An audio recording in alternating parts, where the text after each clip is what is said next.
que quoi? Pour que quelqu'un puisse bien grandir, il doit tenir compte du principe de paternité. Dites Amen.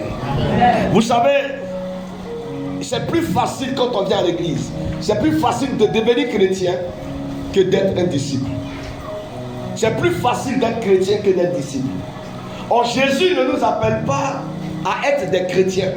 Jésus nous appelle à être des disciples. Amen. Amen. Nos églises sont remplies de chrétiens, mais il n'y a pas de disciples parmi. Alléluia. On ne sera pas sauvé parce qu'on est chrétien, on sera sauvé parce que nous sommes disciples du Seigneur. Alléluia. Amen. Amen. Et vous allez voir que Jésus lui-même nous a donné un exemple. Je suis en train juste d'introduire pour vous expliquer quelque chose. Jésus lui-même nous a donné un exemple. C'est que quand il est venu sur la terre, Jésus n'a pas cherché les chrétiens. Il a cherché qui? Des disciples. Et la Bible dit qu'il a eu 12 disciples. On va dire ça ensemble. Allez voir Matthieu chapitre 28 verset 19, qui est l'une des instructions que Jésus a données aux apôtres avant de partir. Quelqu'un peut faire la lecture rapidement? Matthieu 28 verset 19. Il n'y a pas d'enseignement sans lecture. Matthieu 28 verset 19. Tout le monde peut faire la lecture. Matthieu 28 verset 19. Matthieu chapitre 28, le verset 19. Oui. Dans ma version. Allez donc dans le monde. Allez donc dans le monde entier. Entier. Faites des disciples. Faites des disciples. Parmi tous les peuples. Parmi tous les peuples. Baptisez-les au nom du Père. Oui. Du Fils et du Saint-Esprit. Amen. Amen. Jésus n'a pas dit allez dans le monde entier et faites des chrétiens. Il a dit faites quoi? Des disciples. Donc lorsque tu viens à l'église, le but que nous recherchons, c'est que tu deviennes un disciple. Dis Amen. Amen. Amen. Amen. Parce que le chrétien en lui-même, le chrétien vit dans le désordre. Le chrétien, c'est un homme désordonné. Le chrétien, c'est un homme qu'on peut manipuler. Parce que le mot chrétien n'est pas loin du mot crétin. Le chrétien, c'est un homme avec qui on peut jouer. Amen. Le chrétien, c'est quelqu'un qui peut aller d'église en église. Mais le disciple est différent du chrétien. Parce qu'on ne peut pas devenir un disciple sans d'abord avoir été discipliné. Vous comprenez? Pour devenir un disciple, il faut d'abord être discipliné. Or, le chrétien n'accepte pas la discipline. Le chrétien n'accepte pas qu'on le brise. Il n'accepte pas qu'on le mette dans le moule qu'il faut. Alléluia. Amen. Amen. Le mot disciple vient du latin discipulus, qui veut dire élève, qui veut dire apprenant. Discipulus, qui veut dire élève, qui veut dire apprenant. Donc quand je deviens un disciple, je deviens un apprenant. Ça veut dire que je viens à l'église pour apprendre.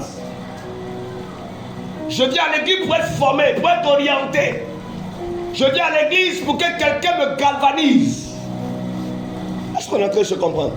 Tu ne viens pas à l'église pour jouer piano, tu ne viens pas à l'église pour jouer batterie, tu ne viens pas à l'église pour diriger culte, tu ne viens pas à l'église pour prêcher, tu viens à l'église pour être formé, tu viens à l'église pour être éduqué. Est-ce qu'on est en train de se comprendre?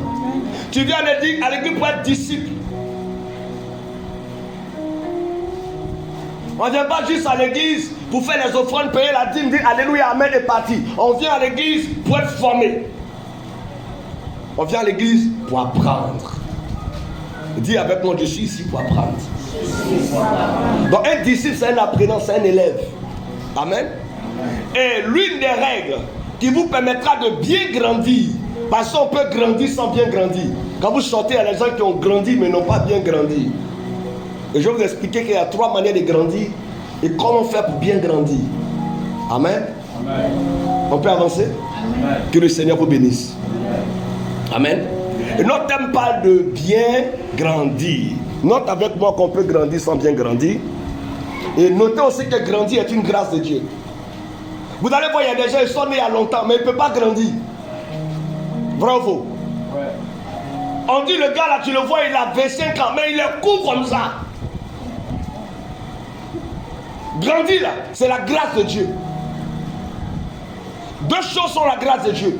Grandir et voir grandir. Il y a des gens qui ont fait des choses, ils ne vont jamais voir grandir la chose. Il y a des gens qui ont mis des enfants au monde. Mais les enfants n'ont pas grandi sous les yeux. Tu peux mourir et tes enfants vont grandir derrière toi. On est d'accord? Tu peux être en train de faire une activité et devant toi ça ne prospère pas. Donc grandir et voir grandir est le fruit de la grâce de Dieu. Tout ce qu'on veut voir grandir doit s'appuyer sur la grâce de Dieu. Je veux voir mon mariage grandir, je dois compter sur la grâce. Je veux voir mon église grandir, compter sur la grâce. Je veux voir mes activités grandir, compter sur la grâce. Et pour ça, il faut qu'on m'apprenne le système qui fait grandir les choses. Amen. On peut avancer un peu. Et donc je disais qu'on peut grandir, on peut vieillir sans grandir. On peut quoi? Je n'entends pas, je travaille avec vous. Il y a des gens qui ont vieilli mais qui n'ont pas grandi. Parce que vieillir c'est l'âge. Mais grandir c'est l'esprit. C'est l'esprit qui grandit. Le corps vieillit, l'esprit grandit. Donc vous allez voir des chrétiens qui sont à l'église. Ça fait 14 ans qu'il est dans l'église. Il est vieux dans l'église, mais c'est un enfant. Il a vieilli mais il n'a pas grandi. Il dit, moi quand tu vois là, il y a longtemps que je vais à l'église, mais quand tu écoutes sa façon de parler, quand tu écoutes, tu regardes son caractère, quand tu regardes comment il se conduit, tu vois qu'il a vieilli mais il n'a pas grandi.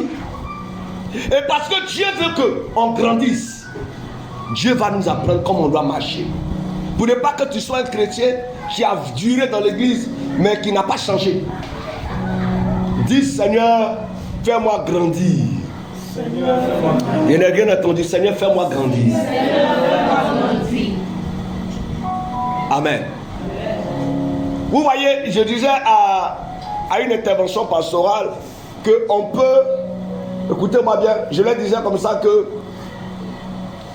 naître enfant de Dieu est une bénédiction, mais mourir enfant de Dieu est une malédiction. Et j'avais eu le temps d'expliquer. Je crois que je l'ai dit ici aussi une fois. Lorsque on est enfant de Dieu, on est béni, mais si on ne grandit pas, on devient un problème dans la main de Dieu. Les enfants que nous mettons au monde là, nous voulons les voir quoi? Grandir. Si ton enfant t'a mis au monde, depuis il a 2 ans, il est sur ton dos. 14 ans après, il est encore sur ton dos, il a une grosse tête, petit pied, tu vas le cacher dans la maison. Vrai ou faux? Et voilà comment des gens sont venus à l'église. Dieu les a vus naître dans l'église, mais depuis des années, ils n'ont rien appris.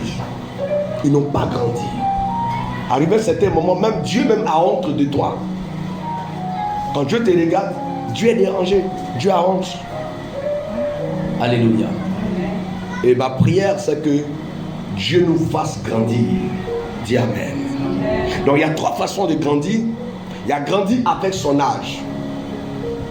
Il y a des gens qui grandissent, mais qui grandissent avec le âge. On dit il a 10 ans. Tous ceux qui le regardent, ils savent que lui là, il a 10 ans. Amen.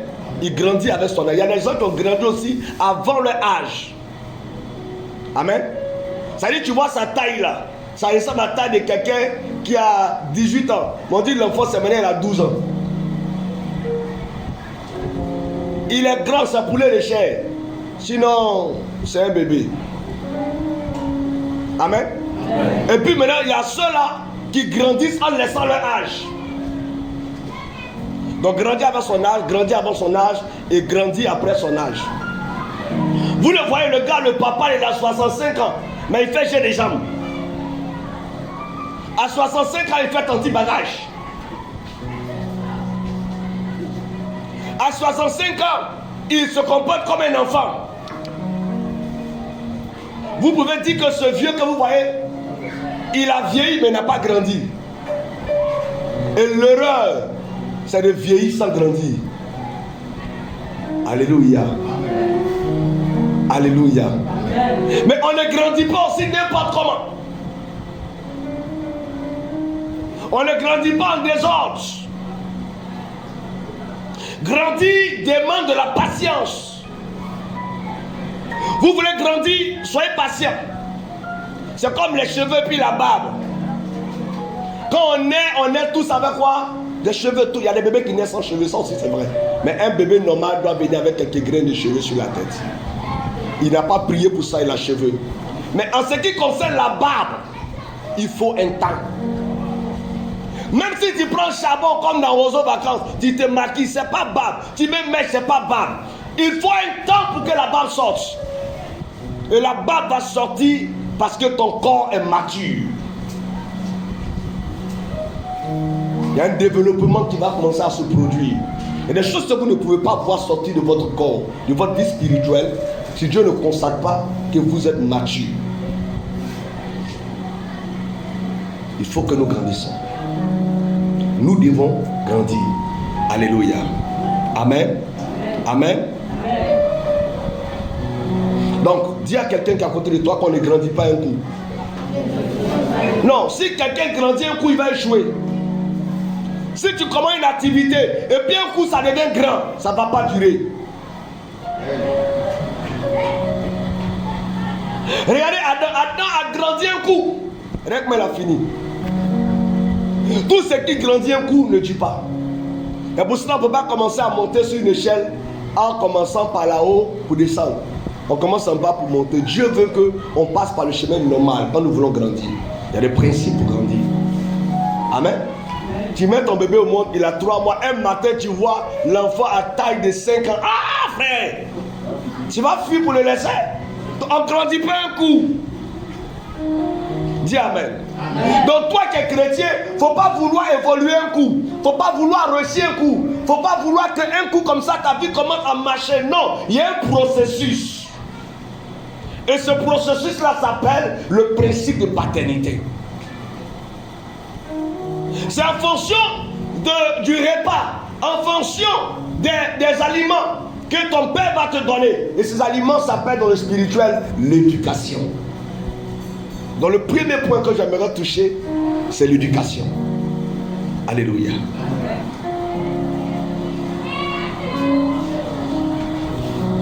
Si vous voulez avoir une bonne éducation, vous devez accepter de rester un fils et un bon fils. Alléluia. Si je dois avoir une bonne éducation, vous écrivez ça, je dois accepter d'être un fils et de rester un fils. Quelqu'un écrit ça?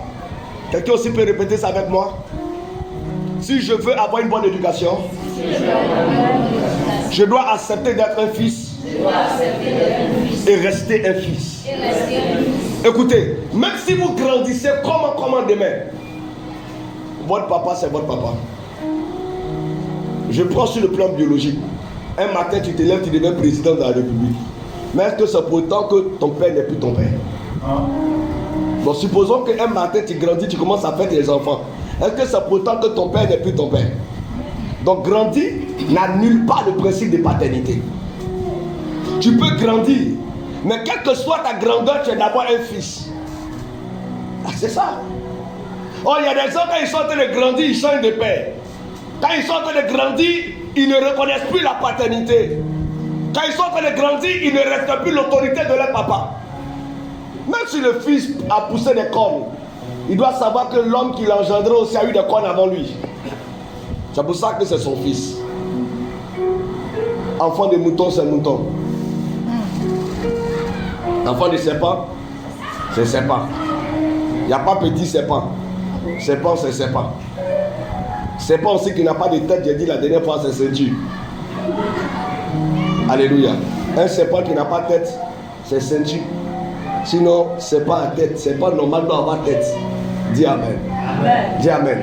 Donc, quel que soit pour réussir, pour pouvoir réussir, il faut être d'accord de reconnaître qu'il faut le principe de paternité. Regardez tous les enfants qui grandissent sans papa.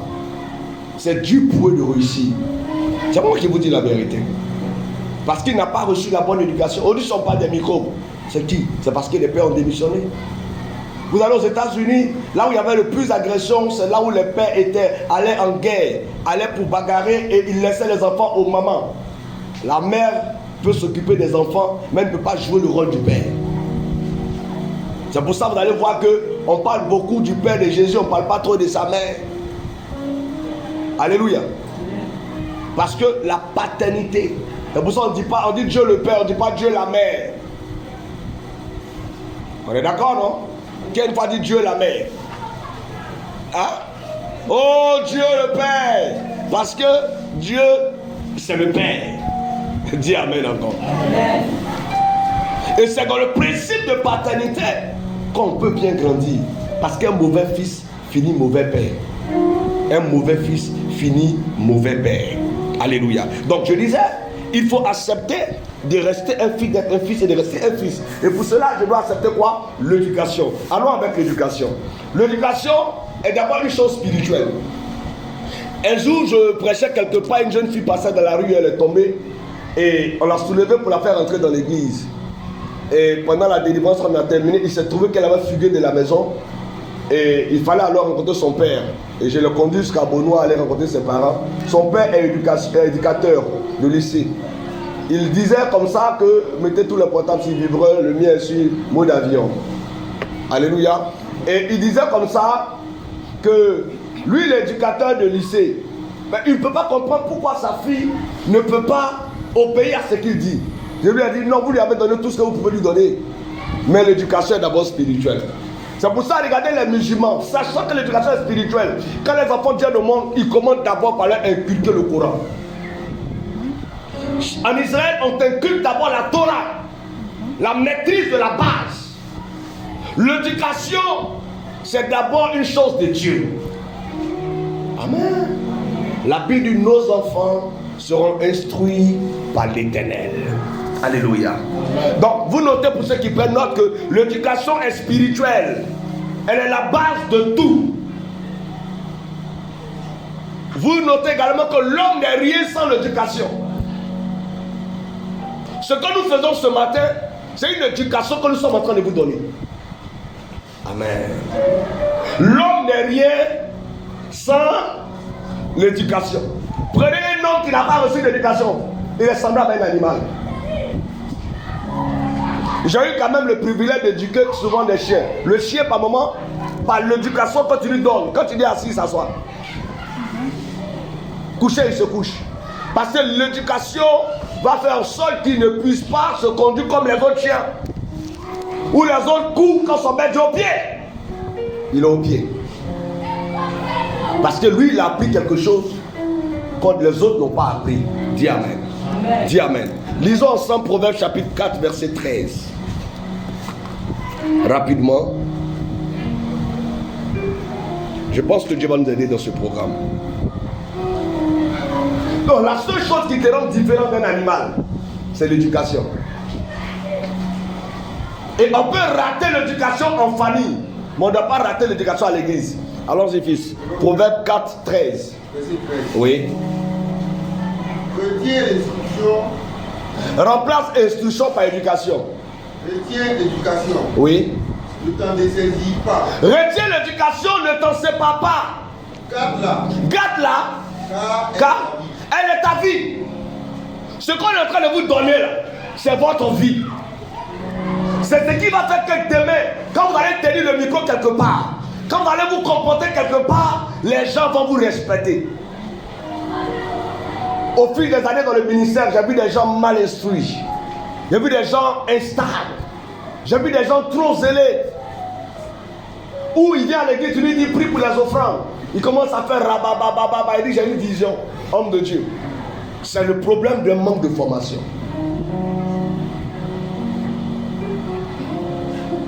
On te donne le micro pour prier pour les offrandes, tu pries pour les offrandes, tu déposes le micro. Même si tu as vu, tu n'as rien vu.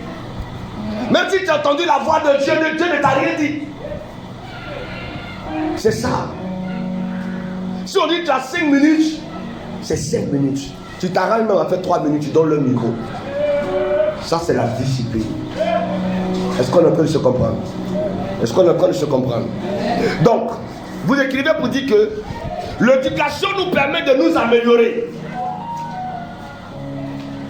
C'est l'éducation qui te permet de t'améliorer. Ne fais pas ci, ne fais pas ça, ne dis pas ci, ne dis pas ça. Tu t'arranges. Amen. Amen.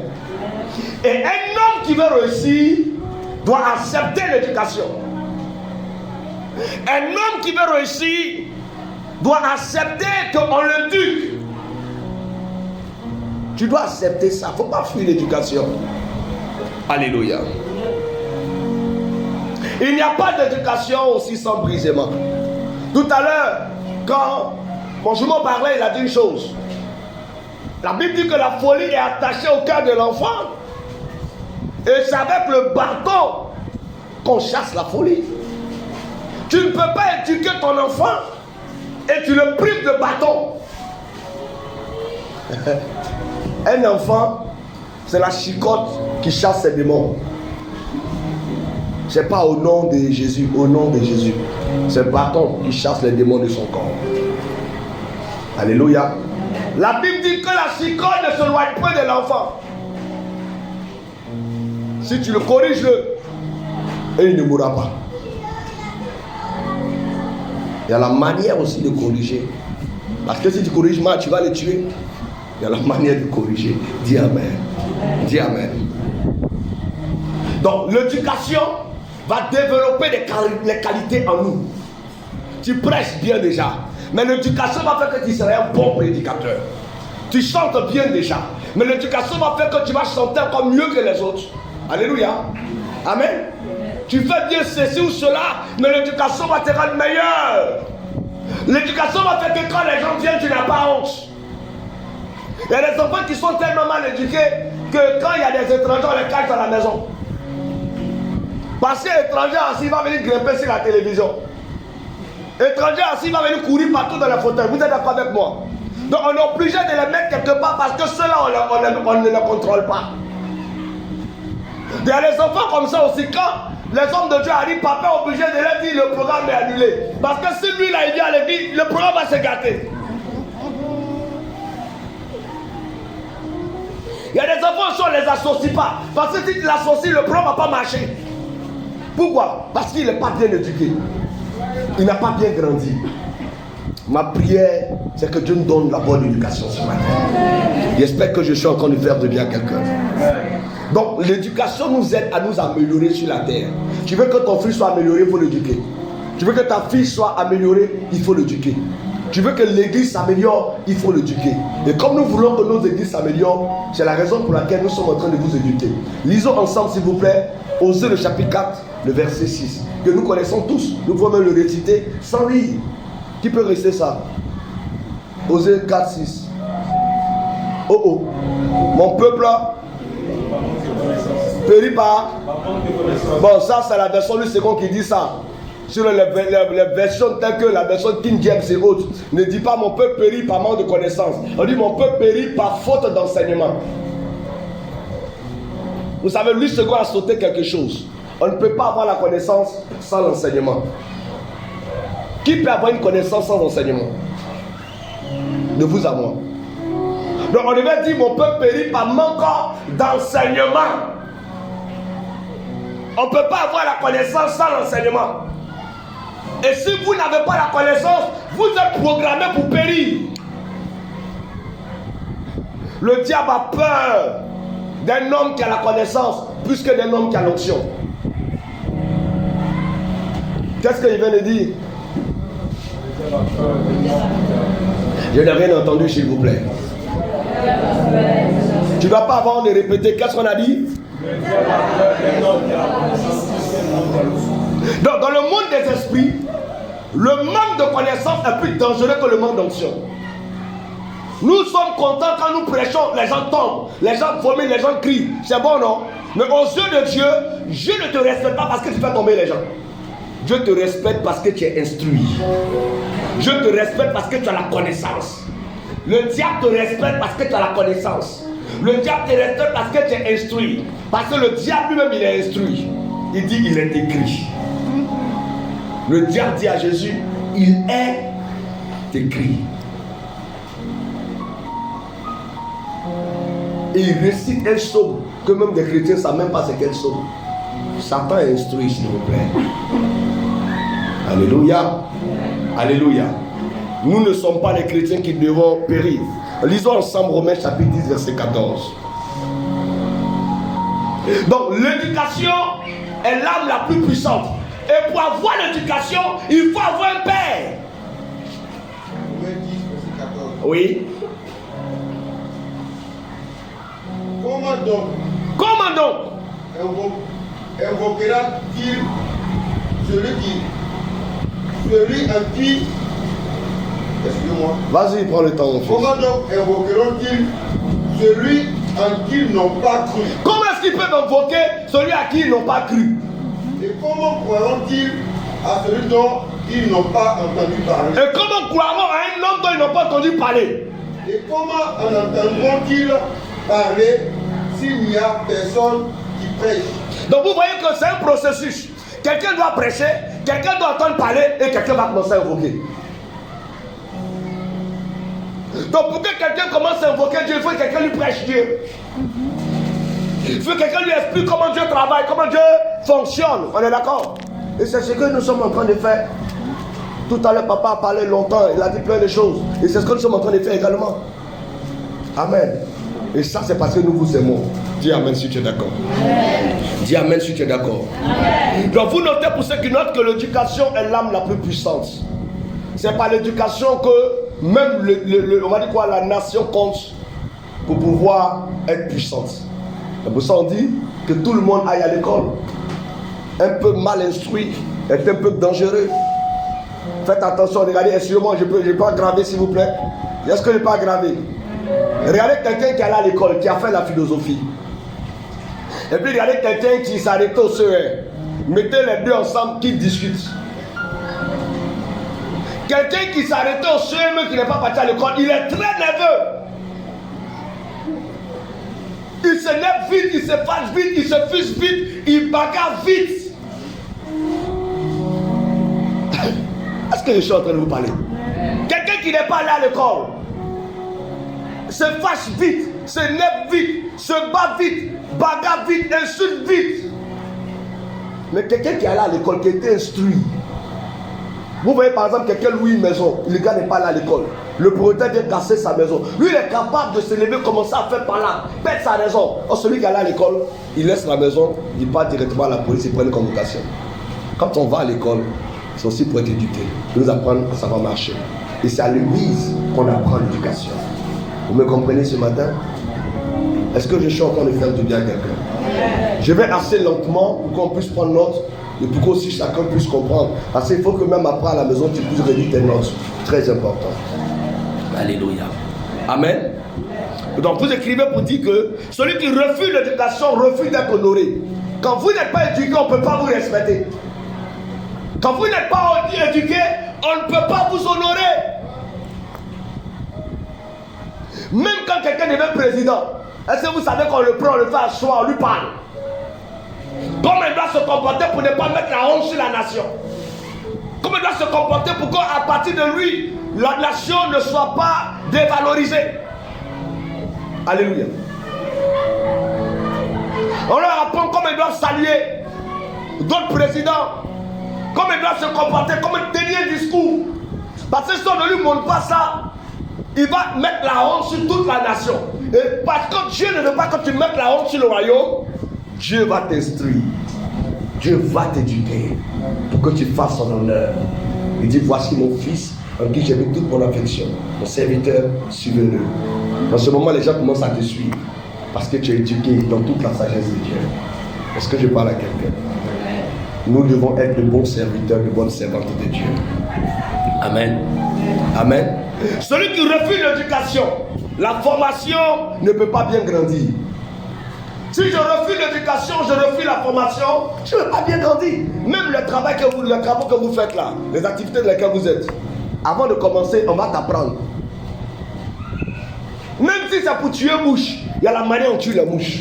Quelqu'un va te montrer comment ça se fait, et puis on attrape beaucoup de mouches. On est d'accord, non? Tout ce que tu dois faire doit d'abord passer par une éducation. Même aujourd'hui, l'autre qui joue le piano, l'autre qui joue la batterie et autres, c'est aussi une formation. Quelqu'un les a éduqués. Diriger là, c'est une éducation. On t'a montré comment tu dois faire. Prêcher, je suis en train de faire là. C'est passé aussi, j'ai été éduqué. Vous mettez un enfant qui a grandi dans un bas quartier, et puis un enfant qui a grandi dans un quartier UP. Quand vous les mettez ensemble, vous voyez l'éducation. La grande église commence par l'éducation. Amen. Ça marche? Lisons rapidement 1 Corinthiens 13, 11. Dis Seigneur, aide-moi à être bien éduqué. Je veux que tu dises ça. Seigneur, aide-moi à être bien éduqué. La Bible dit que celui qui dit qu'il est déjà bien, c'est un menteur. Amen. On a tous besoin d'être bien éduqués. Rapidement lecture. 1 Corinthiens 13, 11. 1 Corinthiens 13, 11. Lorsque j'étais enfant, je parlais comme un enfant. Lorsque j'étais un enfant, je parlais comme un enfant. Je pensais comme. Il peut dire quand j'étais remplaçant enfant par chrétien. Je veux que tu prennes ça comme ça.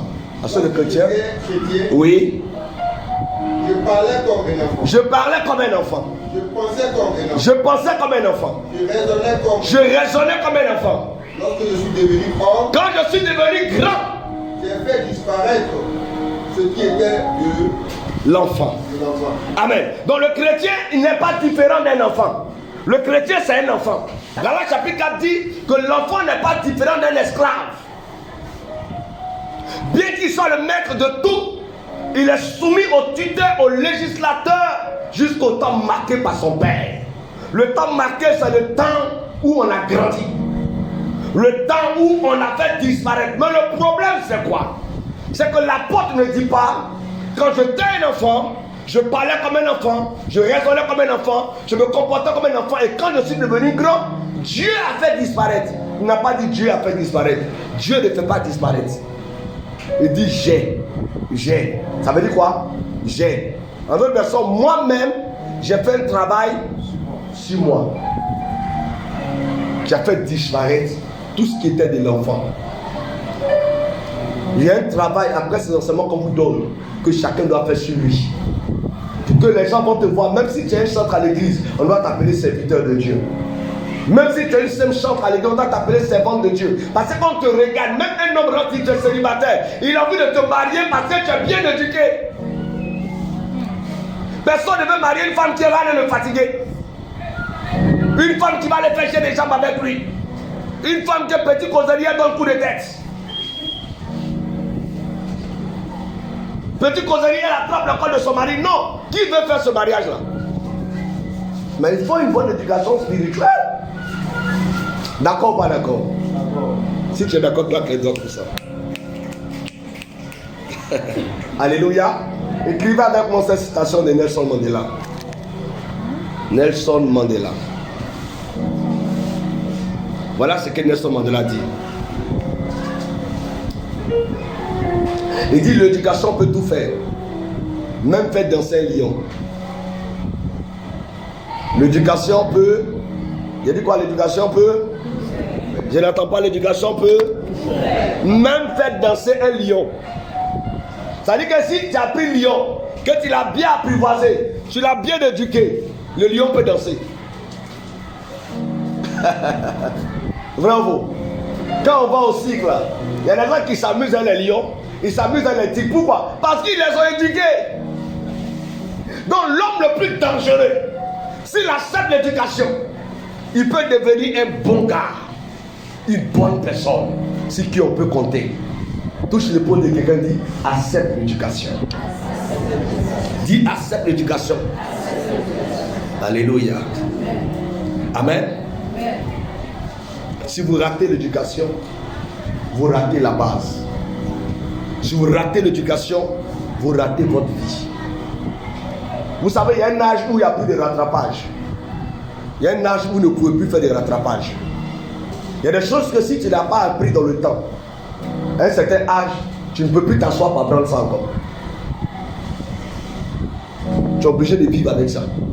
C'est comme quelqu'un qui n'est pas parti à l'école, il a perdu là, 53 ans, 60 ans. Bon, c'est vrai qu'on peut parler de l'éducation et autres. Mais déjà, le gars, à 60 ans, il a déjà son argent. Il a déjà ce qu'il veut. Il ne pourra plus venir s'asseoir en classe pour apprendre. Il va s'arrêter que ses enfants apprennent. Mais lui, il n'a plus besoin de ça. Parce qu'il a son mauvais français, il parle là. Les gens le comprennent. Donc, il ne peut plus s'asseoir. Donc, il y a un âge où vous ne pouvez plus faire de rattrapage. C'est pendant qu'il est temps qu'il faut commencer à comprendre. La Bible dit que ce qui est tordu ne peut être redressé, ce qui n'existe pas ne peut être compté. Il y a une âge où on ne peut plus vous redresser. Quand le manguier est en train de pousser, qu'il est encore petit manguier, s'il est tordu, son propriétaire peut le redresser. Mais quand il devient formé, il a déjà fait sortir des mangues. Mon frère, il faut laisser ça comme ça. On ne peut plus redresser ça. c'est fini. Et actuellement, vous n'êtes pas encore devenus totalement des grands manguiers qui ont des manques. C'est maintenant là qu'on doit commencer à vous redresser. Pour que demain, tout le monde ne puisse pas cueillir vos mangues. Il y a des manguiers, quand tu vois l'entendre, même tu respectes. Parce que si tu as monté dessus pour voler mangue, que son président t'attraper, descendre sera difficile. Mais il y a des manguiers, tu les vois là, ils sont comme ça. Tous les mangues sont en bas. Même celui qui passe, il peut couper. Parce qu'ils n'ont pas été redressés. Vos branches doivent être soulevées. Tout le monde ne peut pas tendre la main et puis couper vos mangues. Il faut qu'on vous respecte. Et c'est ce que nous sommes en train de faire. Dis Seigneur, permets qu'on me respecte dans l'œuvre de Dieu. Je n'ai rien entendu, s'il vous plaît. Donc quand quelqu'un a grandi sans père, ça se voit. Un enfant qui a grandi sans père, quand tu le regardes, ça se voit. Alléluia. Vous allez voir des gens qui ont grandi sans père spirituel. Ils n'ont pas de notion de soumission. Ils n'ont pas de notion d'obéissance. Et vous allez sur les réseaux sociaux. C'est eux qui enseignent n'importe quoi aux gens. Il dit donc si vous allez dans une église où le pasteur, n'est-ce pas, contrôle tout, c'est une église du diable. Même Jésus contrôlait tout. Il contrôlait même la pensée de ses disciples. Ils sont dans le côté, ils disent, c'est comme vous êtes en train de dire là, moi j'ai compris. Venez ici. Il parle avec eux. La Bible hier matin, ils sont allés se promener, ils discutaient c'est qui est le plus grand. Jésus n'était pas parmi eux, mais il les a appelés, il leur a dit le plus grand doit être le plus petit. Il contrôlait tout.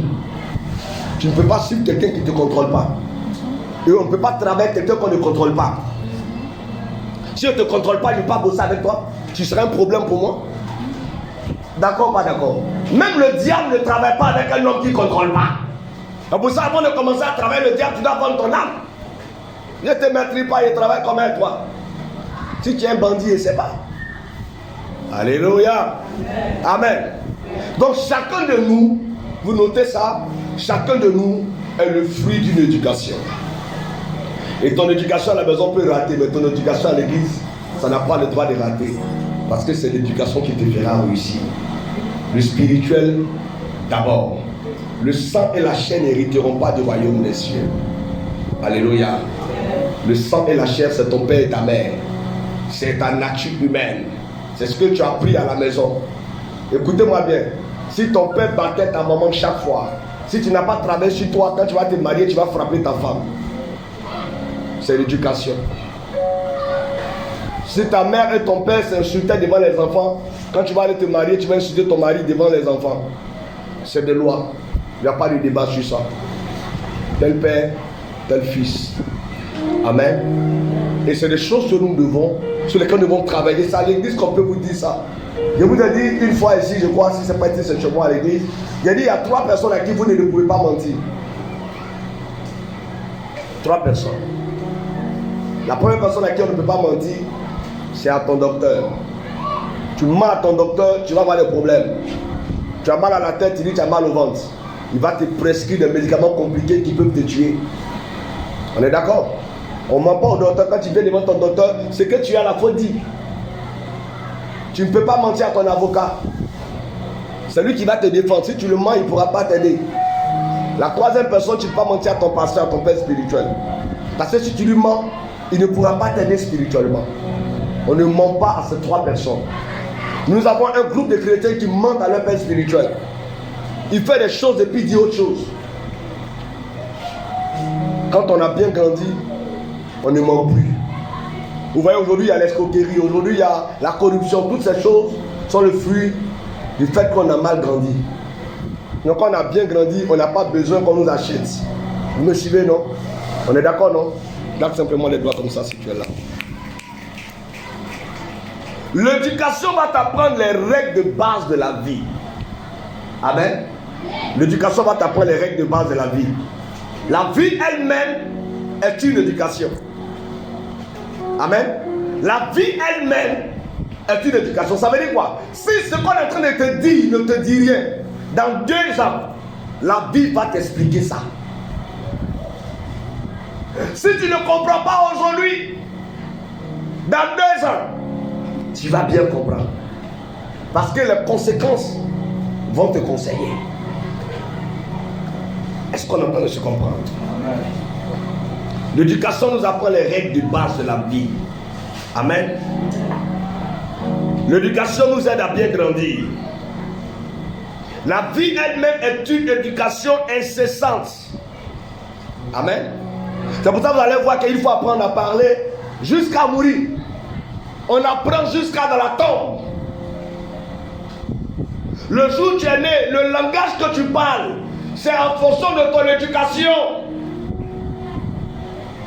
Donc si tu veux parler le langage des dieux, il faut aussi qu'on t'enseigne comment les dieux parlent. Si tu veux parler le langage de Dieu lui-même, on doit t'apprendre comment Dieu s'exprime. Si tu veux te conduire comme Dieu veut, on doit t'instruire. Quelqu'un doit te parler. Et le problème à l'église, c'est qu'il n'y a pas d'âge. À l'église, ton âge spirituel est défini par ton niveau de connaissance. Ça veut dire quoi? Quelqu'un, ma fille qui est là, peut venir à l'église aujourd'hui. Mais si elle apprend vite, elle peut devenir plus vieille que toi, tu es là depuis 10 ans. C'est ça. Dis non, je suis là depuis longtemps. Mais tu as compris quoi depuis longtemps? Donc ta rapidité à comprendre fait grandir ton âge. Donc on peut venir à l'église, nous deux, et puis toi, spirituellement, tu es plus vieux que moi. Parce que toi, tu as vite appris. C'est pas affaire de on est venu ensemble. Amen. Amen. Amen. Quelqu'un est là avec moi? Lisons rapidement ce passage, Actes chapitre 7, verset 22.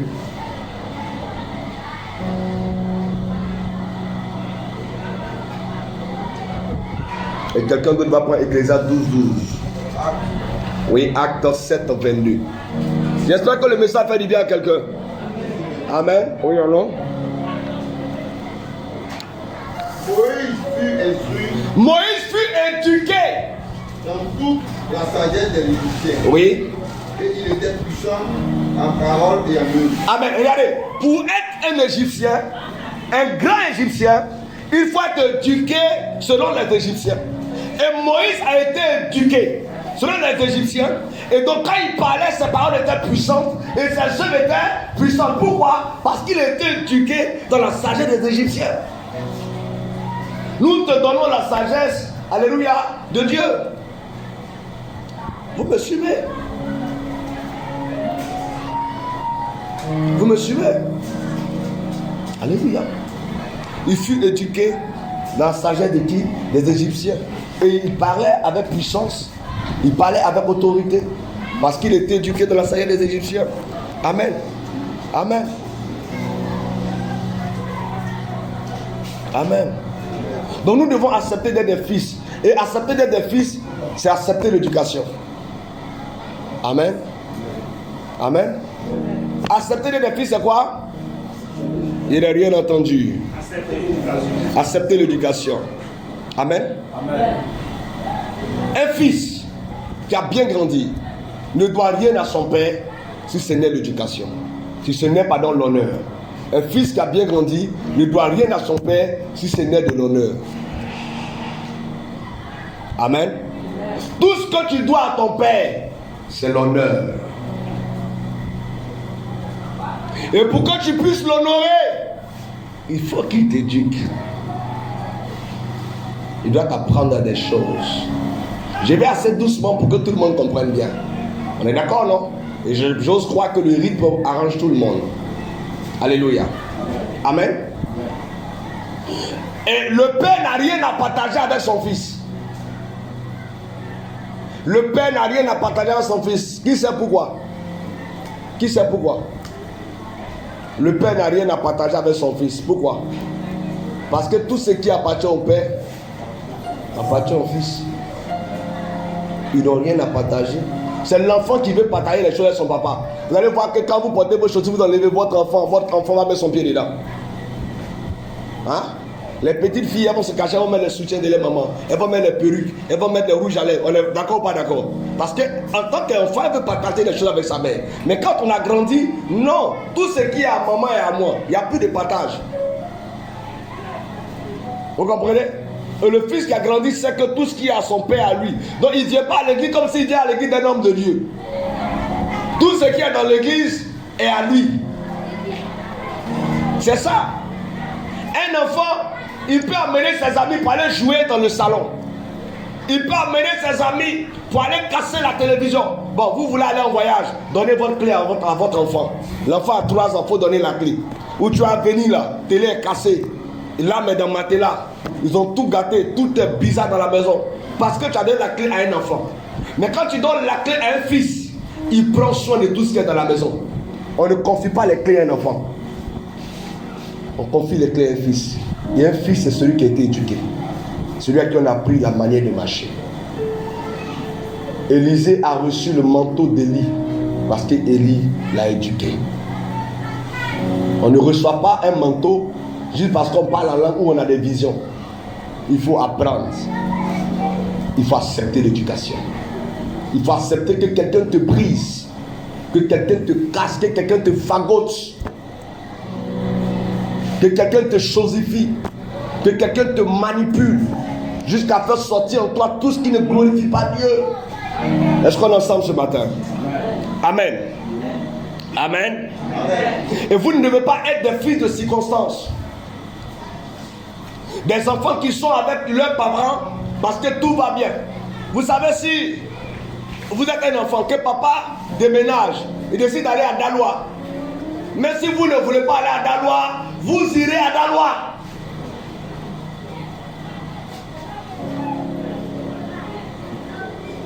Bravo. Tout de suite, tes parents disent, on va déménager. Même si tu ne veux pas, tu vas déménager. Parce que ce sont les parents qui ont parlé. Ton père doit pouvoir t'emmener à faire des choses que tu ne veux pas faire, sans que tu ne te plaies. Nous avons eu trop de filles de circonstances. Des gens qui sont avec toi juste parce qu'ils voient la gloire, juste parce qu'ils voient certaines choses. Et lorsque ces choses ne sont plus là, ils s'en vont. Laissez-moi vous dire que la vie aussi, il y a des hauts puis il y a des bas. Aujourd'hui ça peut aller, demain ça peut ne pas aller.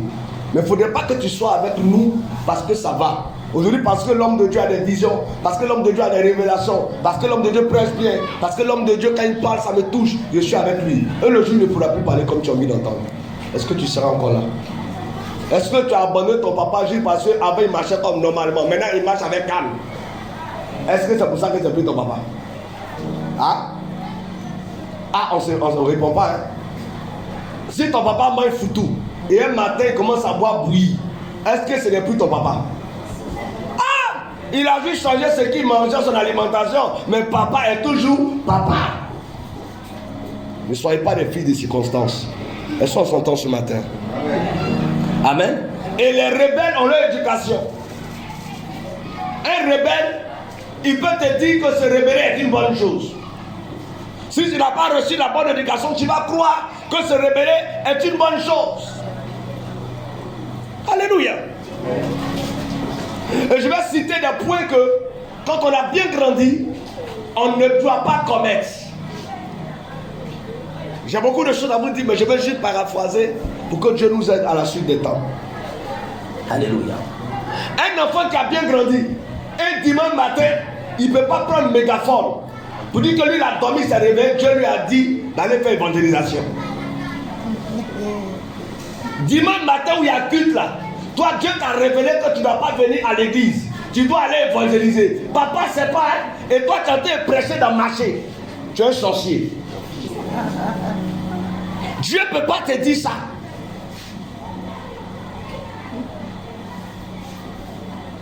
Un matin, tu dors, tu te réveilles.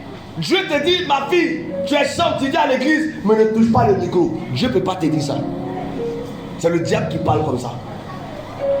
Dimanche matin, tu sais que tu vas chanter. Et puis Dieu te dit, ma fille, toi ne touche pas le micro. Attends.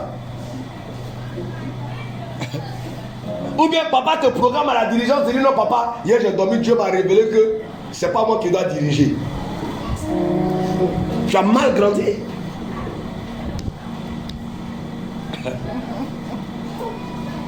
Est-ce que je suis en train de vous parler? Ou bien dimanche matin, toi tu réunis tous tes enfants à la maison. Vous commencez à faire culte. Vous priez à la maison. Sous prétexte que Dieu t'a dit ce dimanche n'allez pas à l'église, prier en famille. Dieu ne peut pas te parler comme ça. Vous voyez les erreurs que les gens font, non? Est-ce que vous voyez les erreurs que les gens font? Amen. Non, papa, ce matin, quand je me suis réveillé, j'ai vu, il y a eu l'envie d'aller parler de Dieu dans la rue. Il prend un mégaphone, il entend prêcher au marché, qu'il a eu 3 personnes. T'es 3 personnes et toi, vous allez là ailleurs. Dieu ne peut pas te parler comme ça. La Bible dit que le jour du sabbat soit honoré. Après, tu peux partir faire ça. Mais ça, c'est après le culte. Ce n'est pas aux heures de culte. Amen. Est-ce que je parle à quelqu'un? Est-ce que je parle à quelqu'un? Amen. Et un rebelle n'aime pas la solitude. Le rebelle, là, il a envie toujours que quelqu'un soit rebelle avec lui. Et la vérité, c'est quoi? La rébellion, c'est comme la tuberculose. La rébellion, c'est comment? C'est comme quoi? Je n'entends rien, on travaille ensemble. La rébellion, c'est comme là. Bon, si quelqu'un a la tuberculose et qu'il s'assoit à côté de toi, qu'il tousse, qu'est-ce qui va se passer? Ça va te contaminer. Donc, quand un rebelle s'assoit à côté de toi, quitte là. Ça va rentrer en toi. C'est pour ça un enfant qui veut réussir, un fils qui a bien grandi, il se donne des principes. Il se fixe des lois. Et je vais vous donner quelques exemples de principes qu'un fils qui a bien grandi doit avoir. Principe numéro 1. Alléluia. Je veux bien évoluer, alors je me fixe des lois. L'une de mes lois que je peux me fixer, on ne touche pas à mon père, ni à ma mère. Allez bien insulter la maman d'un petit Toura. Vous allez comprendre ce qui est dedans. Vrai ou faux? Bah, il s'est dit que, frère, papa c'est pas occupé de moi, mais maman, faut pas jouer à ça. Il s'est donné un principe, on ne touche pas à ma mère. Amen. Quelqu'un a dit que Zidane, c'est ça, non? A donné un coup de tête, n'est-ce pas? Au gars là, c'est Materazzi, mais c'est qui? Hein? Il a donné un coup de tête au gars parce que le gars insultait sa maman. C'était son principe, on ne touche pas à ma mère.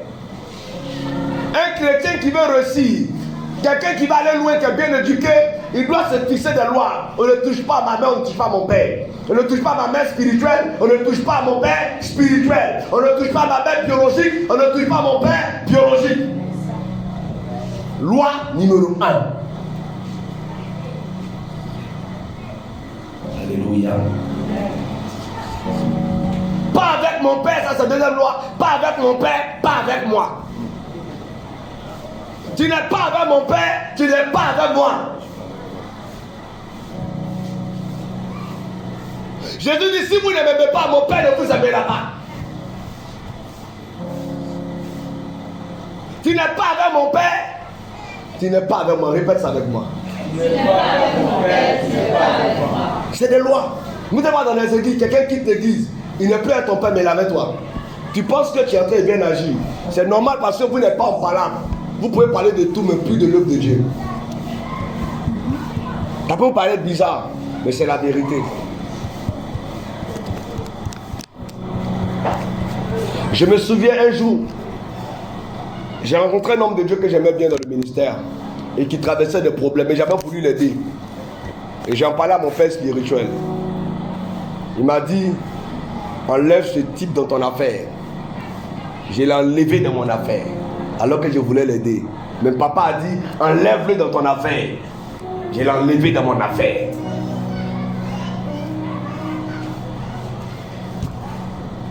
Qu'il soit bon pour moi, mauvais pour moi, papa a dit, pas avec moi, pas avec toi. Il y a des gens qui quittent l'église et puis ils rentrent dans votre téléphone et vous demandent l'argent. Alors qu'il n'est plus de l'église, hein. Mais il dit, ah la soeur, j'ai un problème, est-ce que tu peux me donner 5 000? Mais s'il savait que toi tu peux lui donner 5 000, pourquoi il a quitté la communauté? Pas avec mon père, pas avec moi. Tu peux répéter ça? Autre principe, l'ami de mon fils ou de mon père n'est pas mon ami.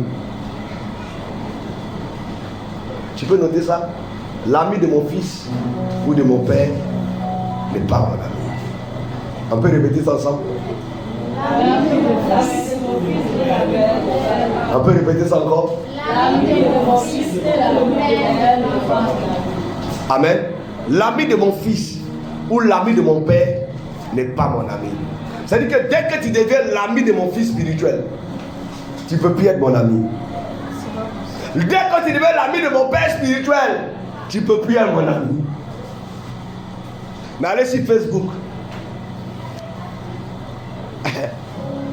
Un jour, il y a un jeune serviteur que son père même appelle papa, qui m'écrit, qui me dit mon frère. Je l'ai corrigé et puis j'ai envoyé le résultat à son papa. Je ne peux pas être ton frère.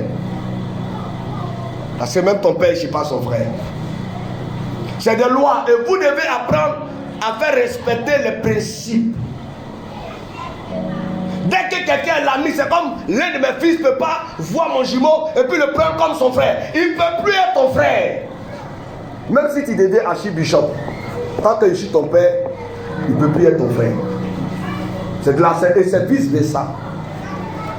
L'ami de mon père ou de mon fils n'est pas mon ami. Amen. Amen. Amen. Autre principe que je vous donne encore. Qui attaque mon père m'attaque. Répète ça.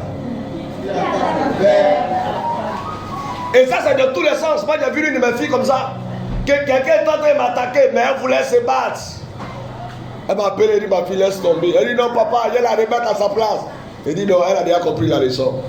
Et c'est la loi que Pierre a appliquée. Qui attaque mon père m'attaque. Parce que quand il va finir ton papa, il va venir sur vous.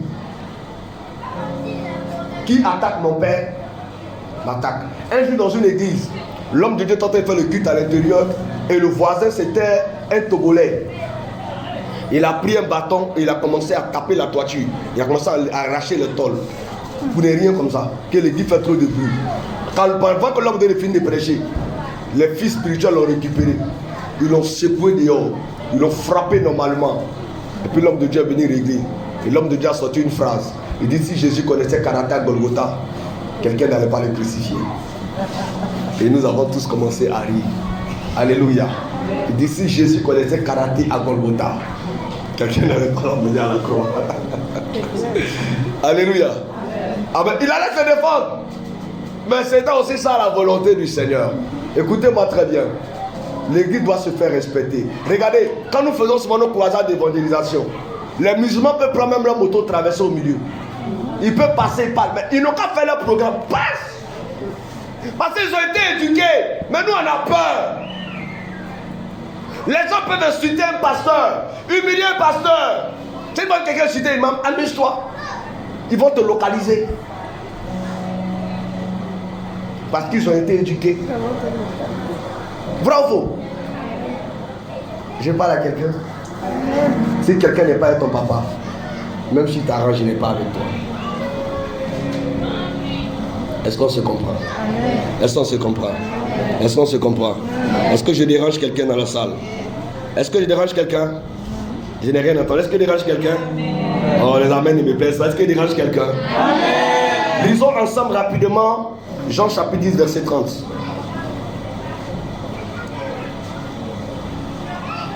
C'est ça, hein? Ouais, 30. Oui. C'est bon. Moi et le Père. Moi et le Père. Nous sommes combien? Nous sommes combien? Voici le principe de Jésus. Donc ça veut dire pas avec mon Père, pas avec moi. Qui s'attaque à mon Père s'attaque à moi. Qui n'aime pas mon Père ne m'aime pas. Pourquoi? Parce que moi et mon Père, nous sommes combien? Donc c'est un principe biblique. Ce n'est pas un principe du révérend Jérémie Zoé. C'est un principe de la parole de Dieu. Est-ce qu'on se comprend? Autre point que vous allez noter rapidement, je vais aller plus vite avec ce point. Parce que la vraie base, c'est d'abord ça, accepter la formation. Accepter, quand nous programmons le temps d'enseignement, ne pensez pas que c'est juste pour que vous venez payer des offrandes de 2000. Ça c'est pas pour ça qu'on fait ça. C'est pas à cause des 2000 qu'on fait ça. C'est pas pour prendre l'offrande. Il y a plusieurs manières de prendre l'offrande. Mais on ne peut pas se rassembler sans prendre l'offrande. C'est un péché. Nous-mêmes, quand nous venons, nous payons comme vous. Parce que c'est une base. Et nous, ce que nous voulons faire, c'est que les prochaines séances, si Dieu nous fait grâce, ça ne se passera plus peut-être dans le cadre de l'église. On peut louer une salle climatisée quelque part. Nous arrivons en grand, nous tous. Nous tenons nos séminaires, nous rentrons. Nous sommes en train de préparer pour ça. Et si vous ne nous encouragez pas, Ça ne peut pas marcher. Nous nous donnons tous les moyens pour que le jour où nous ne soyons pas là, nous ne serons pas là, vous soyez fiers de servir le Seigneur. Amen. Nous aurons des séminaires sur les démons et les manifestations. Nous allons parler avec vous comment certaines choses se font. On est en train de grandir avec vous et les thèmes se donnent. Mais si aujourd'hui vous négligez le travail, nous-mêmes qui sommes en train de faire ça, on ne sera pas motivés. Vous allez nous affaiblir. Amen. C'est l'enseignement qu'on vous donne. Dans certains pays, dans certains endroits, les gens payent. Quand on va en finir de prêcher, le lundi comme ça, les gens payent une salle. On vient, chaque homme qui vient, des pasteurs qui viennent avec des églises, ils payent 10 000 pour rentrer. Mais on vous donne ça gratuitement parce qu'on vous aime. Et parce qu'on veut voir l'église évoluer et réussir. Alléluia. Autre point, vous prenez rapidement. Le fils qui doit grandir, qui doit bien grandir, doit avoir 3 caractères. Observer, regarder, pratiquer. Il doit faire quoi? Observer, regarder, pratiquer. On a comme l'impression que observer puis regarder c'est la même chose. Amen. Mais ce n'est pas la même chose. Regarder et observer, c'est 2 choses différentes. Celui qui observe, il comprend quelque chose. Il perçoit quelque chose. Est-ce qu'on se comprend? Tout à l'heure, quand le prophète parlait, il a dit une chose. Il a dit, il y a des fils, par exemple, qui sont en train de travailler avec papa. Et pendant que papa est en train de travailler, lui, il part. En temps normal, c'est normal. Mais le signe que ça donne, c'est quoi? C'est que cette personne a grandi sans autorité paternelle. Ça veut dire que vous êtes battu pour réussir. La personne qui fait comme ça veut dire que c'est toi-même qui t'es battu dans ta vie pour devenir ce que tu es devenu. C'est pour ça que tu ne peux pas respecter l'autorité. Et il faut qu'on te dise que c'est normal. Amen. Donc tu dois apprendre à suivre. Écrivez ça. On va lire ensemble Jean chapitre 5, verset 17 à 19. Donc si on va te dire qu'on doit nous briser, non? Et quand on finit de nous briser maintenant, on observe, on regarde et on pratique. On fait quoi? On observe, on regarde et on pratique. Pendant que papa prêche, je l'observe, je le regarde, demain il prêche comme lui. Pendant que quelqu'un dirige, je l'observe, je regarde, je dirige comme lui. Pendant que quelqu'un chante, je l'observe, je regarde, je fais comme lui. Pendant que quelqu'un joue le piano, je l'observe, je regarde, je fais comme lui. Observer, regarder, pratiquer. Voici les 3 caractères d'un bon disciple. Observer, regarder, pratiquer. Lecture. Jean 5, verset 17 à 19. Mais Jésus leur a répondu. Mon père agit jusqu'à présent. Mon père agit jusqu'à présent. Moi aussi j'agis. Moi aussi, il fait quoi? J'agis. Est-ce qu'il a dit moi aussi, maman à la maison? Est-ce qu'il a dit moi aussi, je sors? Il dit quoi? Pendant que mon père agit, il fait quoi? Donc pendant que mon père est en train de nettoyer, moi aussi, il fait quoi? Pendant que mon père est en train de suer, il fait quoi? Pendant que mon père acclame, qu'est-ce qu'il fait? Pendant que mon père agit, j'agis. J'arrête d'agir quand mon père arrête d'agir. Parce que je l'observe, je le regarde, je pratique. Il faut comprendre les Écritures. Papa ne peut pas venir à l'église, il est en train de travailler. Et puis il n'y a personne pour l'observer, pour le regarder et pour pratiquer. J'avais l'un de mes fils, pendant que je faisais les réceptions, il était toujours près de moi. Quand je faisais les services de sacerdoce, il était là. Aujourd'hui, Dieu l'a envoyé en Tunisie. C'est ça qui l'aide à manger. C'est ça qui le soutient dans le ministère. Parce qu'il a observé, il a regardé, il est en train de pratiquer. Alléluia. Amen. Pas venir à l'église, tu ne regardes rien, tu n'observes rien. Tu vas pratiquer quand? Amen.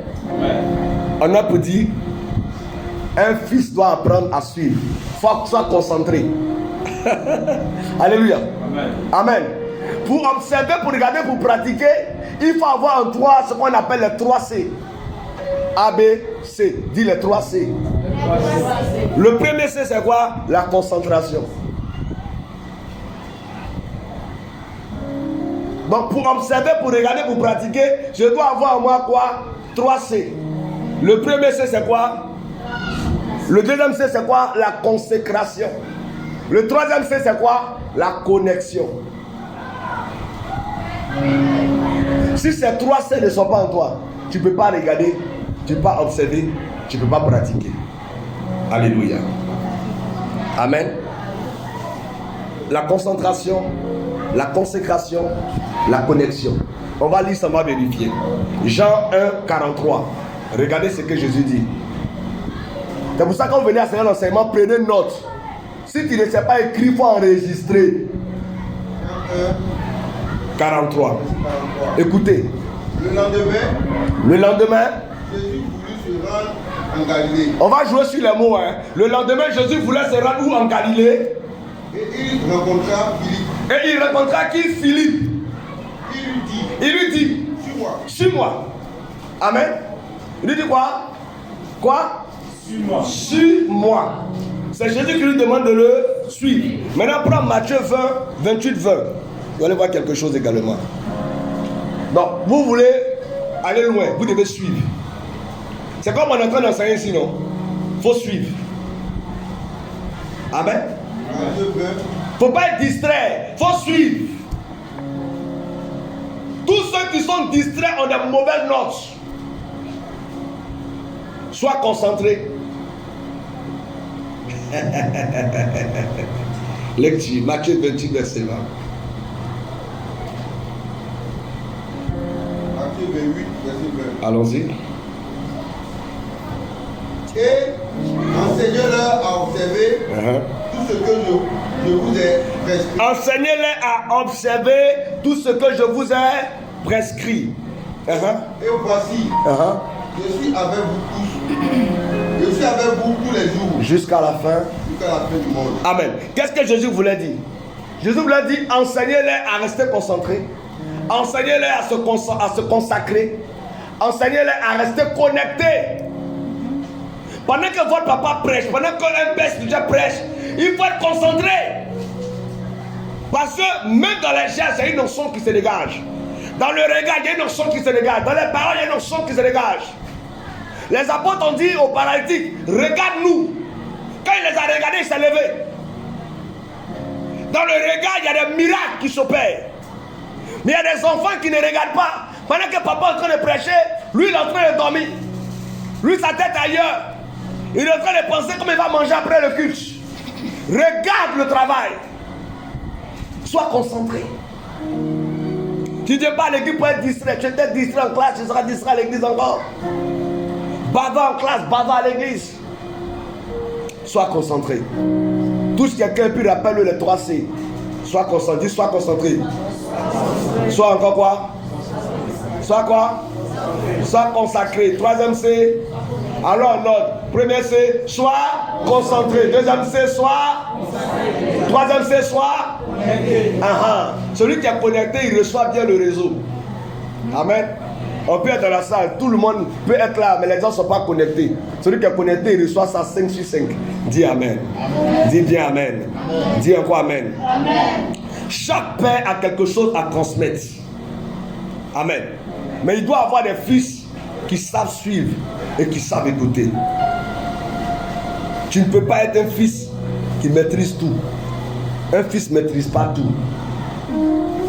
Un fils ne maîtrise pas tout. C'est comme un jour, je peux vous parler, un monsieur a appris à son fils à jouer au violon. L'enfant jouait bien au violon. Quand il joue au violon comme ça, la foule se lève pour acclamer. Et il a organisé un spectacle. Ils se sont retrouvés au spectacle. L'enfant a pris son violon, il a commencé à toucher les notes. La salle a commencé à crier. Les gens étaient en ébullition.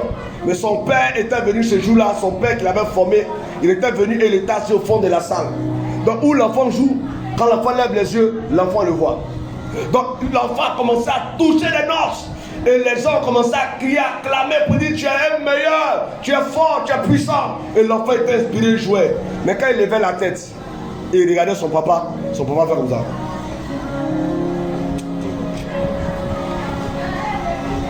Oh, il regarde, les gens crient. Mais quand il regarde son papa fait comme ça. Son papa le décourage. Alléluia. Il touche encore des notes, les gens se lèvent. D'autres commencent même à donner l'argent. Il regarde son papa, pensant que son papa sera content. Son papa fait comme ça.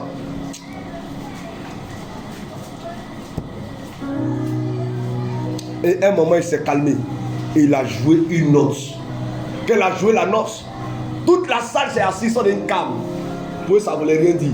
Et son papa a fait comme ça. C'est Dieu qui nous note.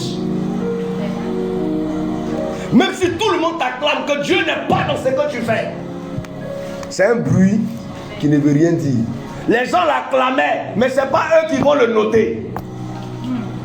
Son père attendait la note que les gens n'aiment pas. Qu'il joue la note que les gens ne supportent pas. La note qui allait faire asseoir les gens. C'est ce qui a fait lever son papa. Que Dieu nous apprenne à jouer des notes qui peuvent le faire se lever sur son trône. Les amens ne me plaisent pas. Les amens ne me plaisent pas. Un fils qui veut bien grandir doit demeurer sous l'abri du Très-Haut. On peut lire ça, Psaume 91, verset 1. J'espère que vous n'êtes pas fatigué. J'espère que vous n'êtes pas fatigué. Les amens me choquent. Verset 1. Celui qui demeure sous l'abri du Très-Haut repose à l'ombre du Tout-Puissant. Amen. Celui qui demeure sous l'abri du Très-Haut repose à qui? À l'homme du Tout-Puissant. Il y a deux personnes dont on parle ici. Le Très-Haut et qui? Le Tout-Puissant. Le Très-Haut, ce n'est pas Dieu. Le Tout-Puissant, c'est Dieu. Dieu dit à Abraham, je ferai de toi un homme haut placé. Quand Dieu fait de toi un homme haut placé, tu deviens un Très-Haut. Ici à l'église, le Très-Haut, c'est le prophète. Est-ce que vous me comprenez? Le Très-Haut, c'est l'homme de Dieu. C'est comme à la mi-péra, le Très-Haut, c'est moi. Mais le Tout-Puissant, c'est pas moi. Le Tout-Puissant, c'est l'Éternel des armées. Maintenant, essayons de bien comprendre le verset. On peut relire le verset et remplacer le Très-Haut par le Père spirituel. Psaume 91, verset 1. Celui qui demeure sous l'abri du Père spirituel repose à l'ombre du Tout-Puissant. Ça veut dire que tant que tu es sous l'abri de ton Père spirituel, tu es à l'ombre du Tout-Puissant. Donc le jour où tu quittes sous l'autorité de ton Père, le Tout-Puissant aussi ne peut pas mettre son ombre sur toi. Des gens ont quitté le Très-Haut. Dans la société, ton Très-Haut, c'est ton boss. Dans la nation ivoirienne, le Très-Haut, c'est le président. Le Très-Haut, c'est celui qui a la dernière parole. Dans une entreprise, le Très-Haut, c'est le patron. Si tu veux rester bien et recevoir la bénédiction de Dieu, il ne faut pas l'attaquer. Si tu attaques ton boss, l'homme du Tout-Puissant va te quitter. On va te renvoyer. Celui qui demeure sous l'abri du Très-Haut, il repose à l'ombre du Tout-Puissant. Tu ne peux pas attaquer ton papa. Tu ne peux pas combattre ton père. Le fils qui combat son père ne grandit pas. Le fils qui attaque son papa ne grandit pas. Pourquoi? Parce qu'il meurt vite. Il ne peut pas grandir. Amen. Répète ça à quelqu'un. Le fils qui attaque son père ne grandit pas. Amen. Il y a des filles qui sont plus sous l'ombre du Tout-Puissant parce qu'ils refusent de se soumettre à leur Très-Haut. Soumets-toi à ton Très-Haut. L'huile coule sur la tête d'Aaron. Mouille sa barbe. D'abord. Toi, tu es au bord du vêtement, il ne faut pas être pressé. Laisse la barbe d'abord être mouillée. Dis Amen. Amen. Troisième point que je vais toucher rapidement. Être fier de copier et d'imiter son père. Quand un enfant veut bien grandir, numéro 1, il accepte l'éducation. Il récapitule rapidement. Numéro 1, il accepte l'éducation. Numéro 2, il regarde, il observe, il pratique. Ce que papa m'a montré, c'est ça qu'il fait. Ce que j'ai vu mon papa faire, c'est ça qu'il fait. Ce que j'ai entendu mon père dire, c'est ça que j'ai dit. Et quand il commence à faire ça, il accepte le troisième niveau qu'on appelle être fier de copier et d'imiter son père. Il y a des enfants qui ne sont pas fiers de copier les papas. Tu vas le voir prêcher. Il n'y a pas une phrase de son père spirituel qui soit de sa bouche. Tu es un mauvais fils.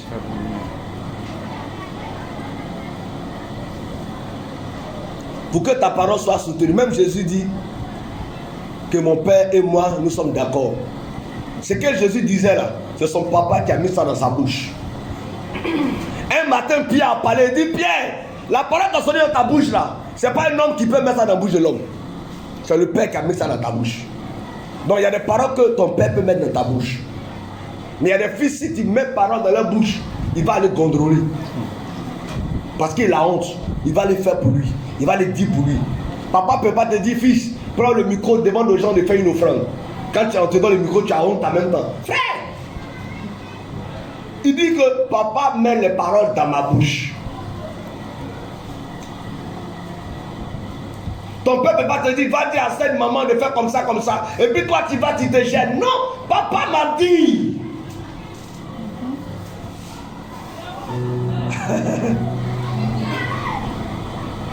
Alléluia.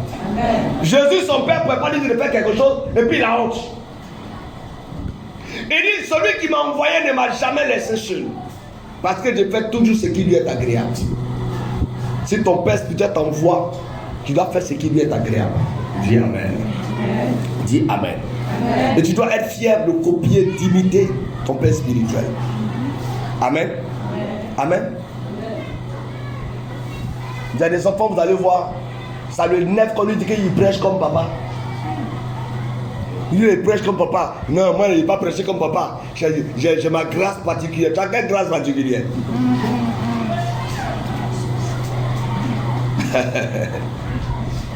Tu dois être fier qu'on dise que tu parles comme ton père.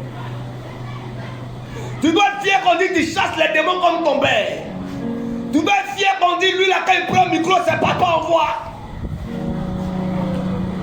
Les gens ont cru que Michael Jackson avait appris ses pas de danse de manière surnaturelle.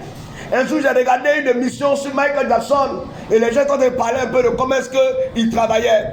Et pendant qu'il était en train de faire ses danses, il y a un gars qui était dans le noir, obscurité. Il y avait un rideau, c'est Michael seul qui le voyait. Et c'est le gars qui faisait des pas de danse et lui il imitait. On n'a jamais connu ce gars. Mais on voyait Michael Jackson danser, il a connu le monde. Ton père t'apprend à danser. Chacun doit avoir quelqu'un qui l'apprend à danser. Qui t'apprend à danser? Dis, oh, ça moi c'est appris à danser. Quelqu'un doit t'apprendre à danser. Touche l'épaule de quelqu'un, dis, qui t'apprend à danser? Faut bien dire ça à quelqu'un. Qui t'apprend à danser? Toi tu danses, ta danse on ne connaît pas ça. Quelqu'un doit t'apprendre. Même les danses que les gens font là, c'est quelqu'un qui crée ça et puis tout le monde fait. Ou bien, hein? Ah. Philippiens 3, 17. Je suis en train d'aller terminer, je suis au troisième point. Philippiens 3, 17, on peut dire ça rapidement. Philippiens 3, verset 17. Oui.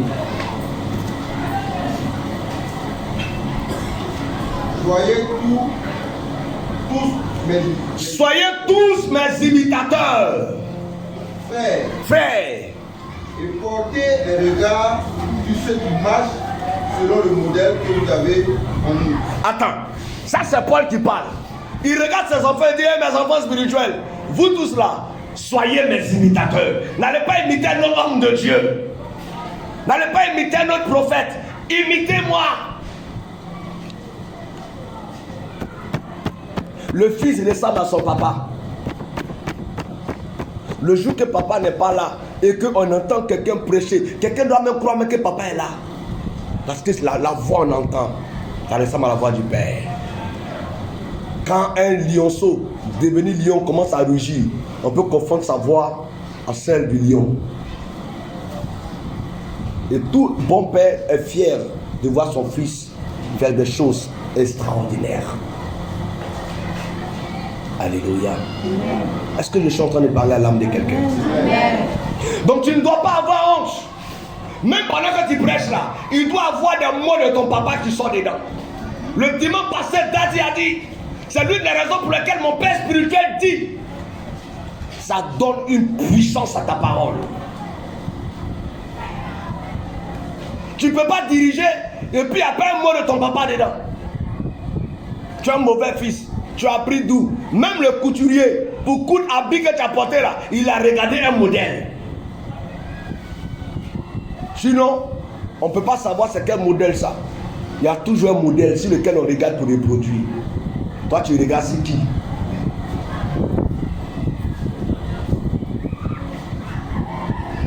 Dieu t'a donné un père. C'est lui qui doit être ton modèle. J'ai vu l'un des fils de Daoud Suleiman, père à son âme.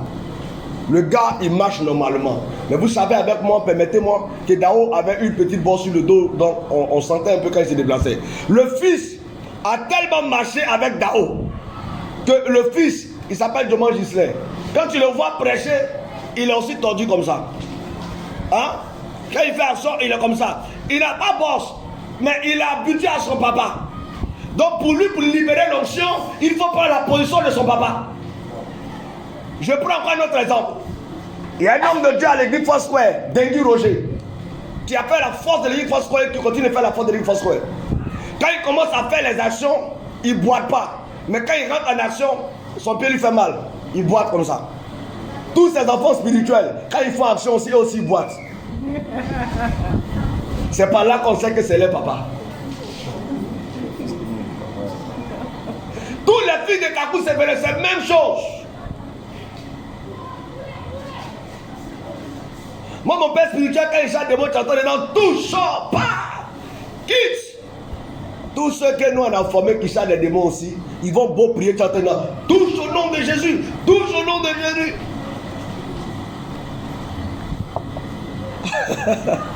Chacun a appris quelque chose quelque part. Maintenant, il ne faut pas aller prendre Dieu pour venir ici à la maison. Amen. C'est l'une des raisons pour lesquelles nous sommes en train de faire ce programme. Dis Amen. Amen. Dis Amen. Amen. Dis Amen. Amen. Paul dit, soyez mes imitateurs. Il dit à ses enfants, pardonnez, il y a beaucoup d'apôtres, mais soyez moi mes imitateurs. Comme moi-même, je le suis de Christ. Alléluia. Amen. Amen. Et il dit, imitez également tous ceux qui marchent dans la vérité. On n'imite pas ce qui est mauvais. On imite ce qui est bon. On copie ce qui est bon. Nous, en tant que des pères, on a aussi des choses dans nous qui ne sont pas bonnes. Ce n'est pas ça que vous devez copier. Copier ce qui peut vous faire grandir. Copier ce qui peut vous faire évoluer. Copier ce qui va faire que demain, on parlera de vous. Alléluia. Amen. Amen. Amen. Tu dois être fier de citer ton père. Tu dois être fier de parler de ton père. Normalement, quand tu arrives quelque part d'autre et qu'on te donne le micro pour prêcher, les premiers pas d'un orateur, il doit déjà rendre grâce à Dieu pour le ministère de son père spirituel. Tu dois honorer son père spirituel, honorer le Dieu de son père spirituel. C'est ça, être un enfant de Dieu. Amen.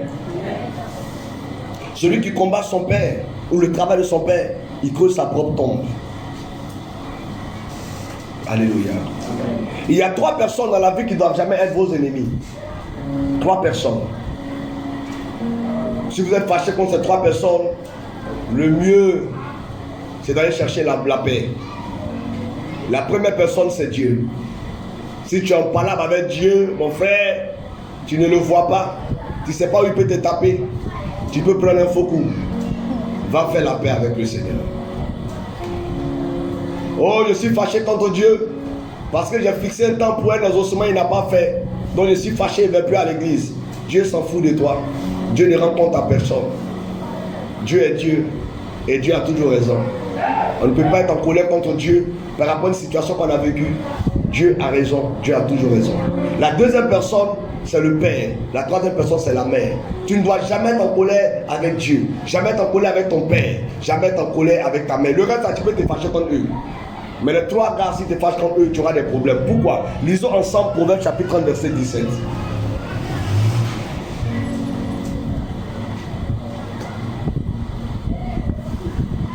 Proverbe 30, verset 17. Oh, papa, je suis fâché contre toi. Papa, il ne vient plus à l'église parce qu'il s'est énervé. Je suis fâché contre toi la dernière fois, ce que tu as dit. Frère, le caractère de ton papa, c'est pour ton éducation. Marque une pause, j'ai dit quelque chose. Souvent, quand on est un petit enfant, tu dis à la maison, tu dis, papa, mon bic est fini. C'est ce qu'on dit, non? Mon bic est fini, donne-moi l'argent, je ton papa dit, qui ne va manger, il n'y a pas l'argent. Tu t'en vas à son papa est méchant, papa est mauvais. Ça, c'est parce que tu penses que c'est parce qu'il n'a pas l'argent qu'il ne peut pas faire, ou parce qu'il est méchant.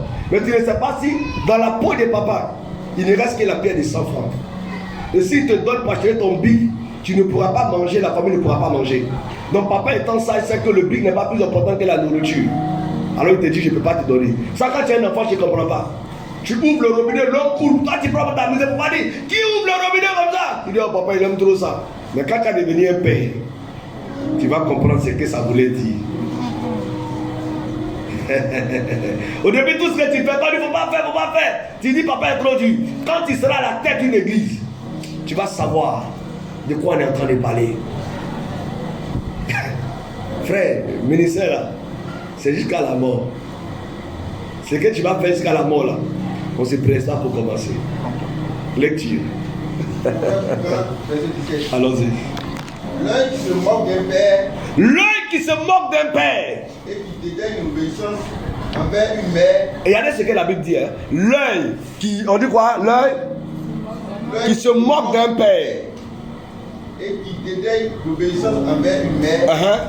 Les corbeaux du torrent. Les corbeaux du torrent. Le perceront. Le perceront. Et les petits de l'aigle. Et les enfants de l'aigle. Le mangeront. Mangeront ses yeux. Mais qui donnera l'ordre au corbeau de l'attaquer? C'est Dieu. Le même qui a donné l'ordre au corbeau de nourrir Élie. Quand tu te moques de ton père, Dieu ordonnera au corbeau de crever tes yeux et dira au petit de l'aigle de prendre ça comme une nourriture. L'œil est un organe de la vision. Quand tu perds tes yeux, tu perds ta vision. Ça veut dire que quand tu t'attaques à ton père, Dieu t'enlève ta vision. Tu commences à te perdre. Tu commences à te garer. Tu commences à faire des choses que normalement, toi, quand on te regarde, c'est pas comme ça que tu devais vivre. C'est pas comme ça que tu devais faire. C'est pas comme ça que tu devais être. Mais parce que tu as méprisé ton père, tu n'as plus de vision. Je vais vous dire une chose avant de passer à la dernière étape rapidement. Quand Dieu veut détruire la vie de l'homme, Dieu fait deux choses. Le jour où Dieu veut détruire quelqu'un, vous allez remarquer, même s'il est président, il est ministre, il est quoi, il y a deux choses que Dieu va faire sur lui. La première des choses, Dieu ferme ses oreilles. La deuxième des choses, Dieu ferme ses yeux. Tout ce que vous allez dire, il n'écoute plus. Les ministres parlent, ils n'écoutent plus. La population parle, il n'écoute plus parce que Dieu veut le détruire. Donc Dieu ferme ses oreilles.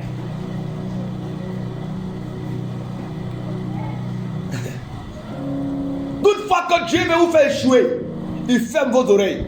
Vous n'écoutez plus quelqu'un. Vous ne recevez plus le conseil de quelqu'un. Et il ferme vos yeux, vous aveugle. Tu ne vois pas le mal. On a dit que l'homme sage, l'homme prudent voit le mal de loin et se cache. Mais toi, tu n'es plus prudent maintenant. Tu avances sans tenir compte. Voilà comment les grands tombent. Dieu ferme leurs oreilles, il les aveugle. Et c'est fini, tu vas tomber. Toutes les fois que vous n'écoutez plus quelqu'un, vous êtes en train d'échouer. Toutes les fois où vous ne voyez pas que vous êtes dans le mal, vous êtes en train d'échouer. Quelqu'un doit vous parler. Quelqu'un doit attirer ton attention. Quelqu'un doit te réprimander. Je dis à mes enfants spirituels, le jour où je ne peux plus te parler, c'est que tu n'es plus mon fils. Longtemps que tu es mon fils, mon frère, je vais te parler. Si tu ne supportes pas, que Dieu t'accompagne. Amen. Terminons rapidement. Le quatrième point que je touche rapidement. Et là, je parle plus de grandir spirituellement maintenant. Vous devez comprendre le ministère. Il y a des gens qui exercent le ministère, mais qui n'ont pas encore compris le ministère. Il n'y a pas plus tard que hier ou avant-hier, on parlait avec un serviteur de Dieu qui n'a pas compris le ministère. Et quand on n'est pas bien formé, on ne comprend pas le ministère. Je prends un exemple terre à terre. Nous avons par exemple mon fils qui est la Mariche, le pasteur Mariche. On l'invite à un programme, on m'invite aussi à un programme. Lui et moi, nous sommes orateurs. Et lui, il prend le micro, il doit prêcher 2 heures de temps. Et moi, après lui, c'est moi qui dois passer. Et je vois que quand le pasteur Marius prend le micro, les gens dans la salle tombent, les gens vomissent. Je vois aussi que vraiment les gens ont à cœur de s'aimer, de donner, de soutenir le travail. Et le travail avance. Mais s'il doit aller qu'à matin, qu'il aille qu'à matin. Si je n'ai pas compris le ministère, j'ai envie qu'il finisse vite pour qu'il prenne le micro. Parce que je veux aussi montrer ce qu'il y a à moi. Je n'ai pas compris le ministère. Parce qu'on n'est pas en train de faire la concurrence. Si ce qui fait marche, ça marche pour le royaume. Ce n'est pas la concurrence. Mais quand on n'a pas compris le ministère, on pense qu'on est en train de faire la course qui prêche mieux que qui. Amen. Qui enseigne mieux que qui. Ça, c'est les enfants qui pensent comme ça. Vous mettez 10 chaises, les enfants se battent dans une seule chaise. Les grands ne font pas ça. Écoutez, on nous prend nous deux. Moi et le pasteur Marius, on nous envoie au champ. On dit, vous deux là, on va vous payer 5 000 après que vous finissez de nettoyer. Je vois le pasteur Marius, il prend sa machette, il commence à lancer partout. Il est plus inspiré que moi. Mais il m'assoit, mon frère. Lance, vas-y, nettoie. Quand tu vas finir le soir, on aura le même salaire. Qui est fatigué que qui? Qui est fatigué que qui? C'est toi qui as lancé machette partout. C'est la même chose que dans le ministère. Nous deux, on va travailler. Toi, tu es chaud. Travaille. Ah. Si tu as fini, que je dis, gloire à Dieu, le message, le programme a réussi. Levez les mains, nous faisons merci Seigneur pour ce message. Gloire, honneur te revienne. Rentre à la maison. Mais le programme a fini. Quand on finit, la soirée me demande mon cachet. J'aurai mon cachet. Ça ne va rien enlever sur mon onction. Ça, c'est comprendre le ministère. Quand on n'a pas compris le ministère, on croit que c'est concurrence.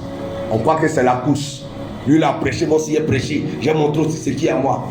C'est pas pour ça qu'on est à l'église. Hein. C'est là la chanter. Et les dimanches, on va à l'église. Quand l'autre chante, que l'autre ne chante pas, il y a bagarre. Quand l'autre fait ceci, l'autre ne fait pas, il y a bagarre. Quand on a apprécié l'autre, quand on n'a pas apprécié l'autre, il y a bagarre. C'est pas pour ça qu'on est à l'église. Quand même tu travailles, quand tu travailles bien, tu ne dois pas attendre que ton pasteur te félicite. Moi, il ne félicite pas. Hein. Quand même souvent tu fais bien, il peut te dire que tu as mal fait. Pour que tu fasses mieux demain. Je ne félicite que quand Dieu me dit félicite-la. Ou félicite-le. Laissons se comprendre. Laissons se comprendre. Touche l'épaule de quelqu'un, dit tu dois comprendre le ministère.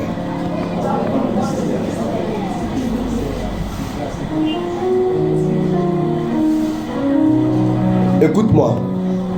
C'est mon dernier point. Et tu dois bien comprendre le ministère.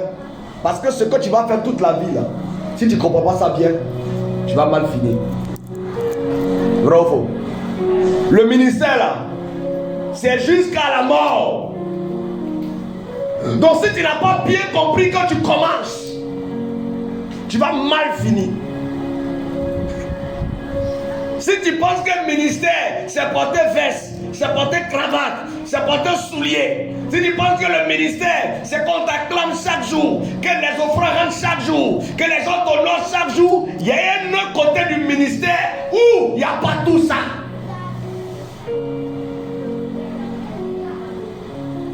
Si tu penses que le ministère, c'est que tout le monde t'apprécie, que tout le monde t'acclame, c'est que tu habites dans les grandes maisons, c'est que tu as la plus belle voiture, tu es la plus belle femme, mon frère, tu n'as pas encore compris le ministère. Voilà pourquoi quand les gens commandent le ministère, en même temps il veut avoir voiture. Jésus lui-même qui est notre modèle par excellence, il a marché 3 ans et demi, 3 ans avant de demander d'avoir un âne pour entrer à Jérusalem. Pendant 3 ans, Jésus marchait. C'est le juif qui voulait rentrer à Jérusalem. Il dit, emmenez-moi, je vais âne. Non, c'est pas la course. Tu peux être un bon prédicateur et puis tu n'as pas vélo. Tu peux être un bon prédicateur et tu habites dans un endroit bizarre. Tu peux être un bon prédicateur, tu n'as pas de voiture. Tu peux être un bon prédicateur, tu as seulement la chemise ou le pantalon. Ça ne fait pas de toi un mauvais prédicateur. Jean-Baptiste a été reconnu comme le plus grand des prophètes. Mais la Bible dit qu'il portait la peau des chameaux et il mangeait du miel et des sauterelles. Ce n'est pas un repas qu'on doit aimer manger. Sauterelles même, s'il n'a jamais touché ça, ça sent. Lui il mange ça, il met miel dessus. Pour couper l'odeur, il mange. Donc j'ai une autre connotation prophétique qu'on peut prendre pour expliquer. Alléluia. Mais dans la vérité, sa vie n'enviait pas. Sa vie n'était pas enviable. Donc enlevons dans notre tête que parce que je suis pasteur, il ne peut pas souffrir. Là maintenant je parle aux appelés, aux serviteurs de Dieu, aux hommes de Dieu, à ceux qui sont appelés à faire l'œuvre de Dieu. Vous devez comprendre le ministère. On peut bien servir Dieu souffrir. On peut bien servir Dieu mourir malade. On peut bien servir Dieu et perdre sa femme, bien servir Dieu et perdre son enfant, bien servir Dieu et être licencié, bien servir Dieu et les affaires ne marchent pas. On comprend le ministère. Il y a du désert. Sinon, pourquoi le ministère de mon père spirituel évolue vite et moi n'évolue pas? On n'est pas en course. Il ne faut pas regarder l'Apocalypse de quelqu'un pour comparer à ton Malachie.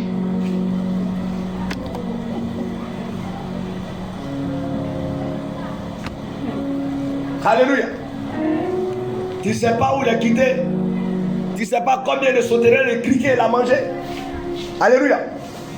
Toi, tu ne vois que l'accomplissement du travail, mais derrière ça, il y a eu beaucoup de souffrances, beaucoup de pleurs, beaucoup d'amertume. Il ne faut pas vouloir grandir un coup.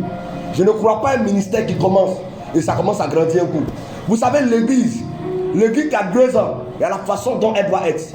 L'église qui a 4 ans, il y a la manière dont elle doit être. L'église qui a 5 ans, il y a la manière dont elle doit être. L'église qui a 10 ans aussi, il y a la manière dont elle doit être. Et le reste, c'est quoi? Quand les jeunes serviteurs commandent l'église, son église a seulement 2 ans. Il veut en même temps que les choses soient climatisées. Il veut en même temps que tout commence à se passer. Mais il veut en même temps avoir, comment vous appelez ça? Un jet privé. Non! Si tu forces l'église à grandir plus que son âge, tu vas tuer l'église. L'église doit